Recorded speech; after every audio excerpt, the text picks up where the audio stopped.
This was the thing. This was the test of Ali radiallahu when he was fighting in the war of establishing Islam. He threw somebody down in their back, and they spat in his face, and he was getting ready to take his neck off, and he jumped up and walked away. And the guy says, "No, you must honor me by finishing me. You have humiliated me, so take my life. I can't face humiliation, so kill me." He said, "No." He said, "I was fighting for the will of Allah." He said, "But you spat in your face. You made me mad." It became personal. That is the test. That is the test of taking it personal. Our anger becomes personal. Now it's no longer fi sabilillah. It's no longer Islam. It becomes our lam, his lam, her lam, their lam.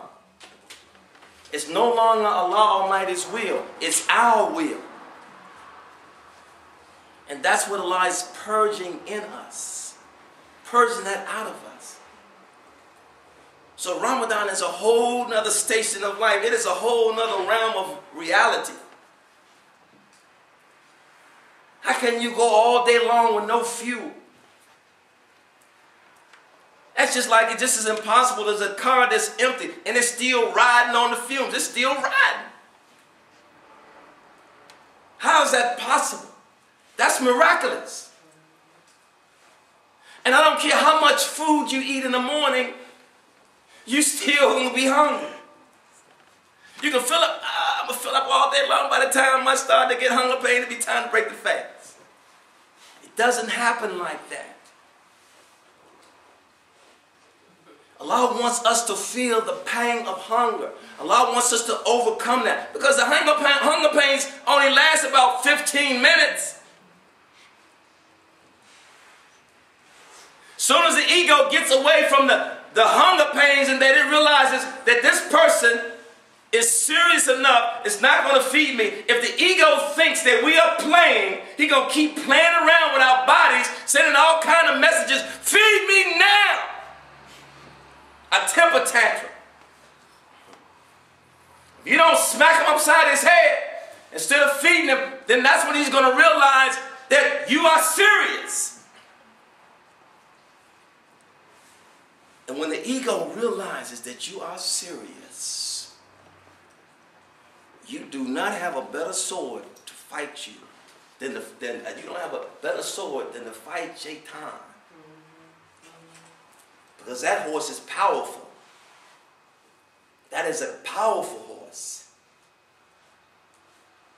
Allah wants us to get away from our drink, from our food, from our carnal desires, from the pains, from the discomforts. Did nobody say it wasn't going to be no struggle? I know we'd be driving down the street, and we might smell the McDonald's. You smell the onions, you smell the peppers, you smell everything. You may go just walk to the mall just so you sniff. I ain't eating nothing, just sniff.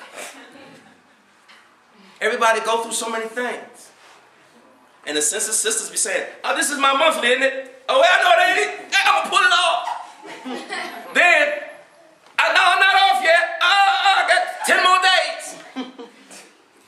That's how the ego works. We must understand this. We have to be real with ourselves. This is how it works in us. I got a headache. You know what? I don't want to fall out here. I'm at work. I'm working out. I better drink some water before I fall out. I'm in the sun. I'm dehydrated. Maybe I just let the water hit my mouth. That's the ego saying, "Help! Please help me. Somebody let me out." You got to say, "Shut up! La ilaha illallah Muhammadur Rasulullah." Because if we're not in discipline like that, we can never face Shaitan. Because the thing is, when we fight Shaitan, you just can't smack Shaitan and think he ain't going to come back in. We got to take Shaitan's neck off, his head off. And if we're not powerful enough, we're not skilled enough, because we've trained hard enough to know that we have gained a mastery of ourselves, Shaitan will continue to rule from east to west, north to south. The oppression will continue. Shaitan's dupes will always come upon us and make us angry on our jobs, in our homes, in our schools, in our streets. You will still see the killings going on. So Allah Almighty must raise up a disciplined people. And because things have gone on before, don't think that things are going to continue to go on as they went on before. Things do change. Somebody is training. Somebody will do the work of Allah Almighty in our time. We are the ones that we're waiting for. Don't look no further than yourself. Just get into what Allah has given you. Fast against those things that Allah says fast against. Because these are lawful things. If you could fast against those things that are lawful, Allah teaches us that you could fast against those things that are unlawful. Your food, fuel for your body, we're 70% water. And no water to replenish ourselves. And now we're in the summertime. We're fasting longer now. This is a test. We are in jihad, self-jihad. We're at war with ourselves. Our ego is looking for every opportunity to overcome us with anything that we will be subjected to being seduced into.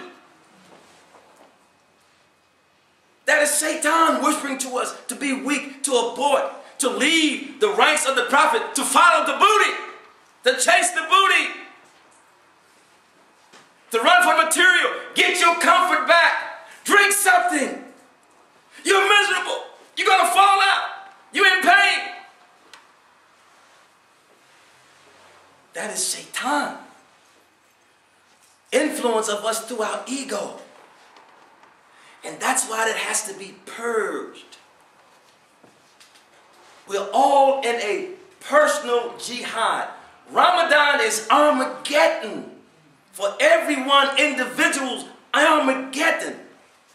You got to win this Ramadan. Because if you don't win this Ramadan, it's going to be hard to win after this Ramadan. Because we have every wherewithal for our sustenance and our support. All you got to do is hang on. When you're thirsty, hang on when you're hungry. Hang on when you got the pains. Just hang on. Sisters, a few more days. If you can't fast, feed somebody. You get the same blessings that they get for fasting. Help them out. They're fasting. They're fasting for their Lord. They're not fasting to lose no doggone weight. I ain't lost a pound. Probably gained something. I ain't been eating that much and I've been working out. So this definitely ain't for no weight loss. It's for something else, to gain a mastery. Because Shaitan gonna come, when he come out of those chains, he's gonna come in like a bat out of hell. If you don't have no protection, you don't have no skills, you ain't gonna get past the day. A lot of people gonna die. A lot of people gonna cry. But some people will fly. Because this is another kind of time now. This is another kind of time now. This is a time that they prayed for, that they suffered for, that they begged for, that they bled for, that they died for. We are those ones that's in this time. Take very, very seriously these last days of Ramadan. Don't play with it, brothers and sisters. Because if we don't play with it, then Shaitan will not be able to play with us after this Ramadan. Takbir! Allahu Akbar! Takbir! Allahu Akbar! Takbir! Allahu Akbar! Making us his toy. And you could just see and feel them devils. They just like saying, I can't wait. I can't wait. Well, we got another few weeks, couple of weeks, a week and a half.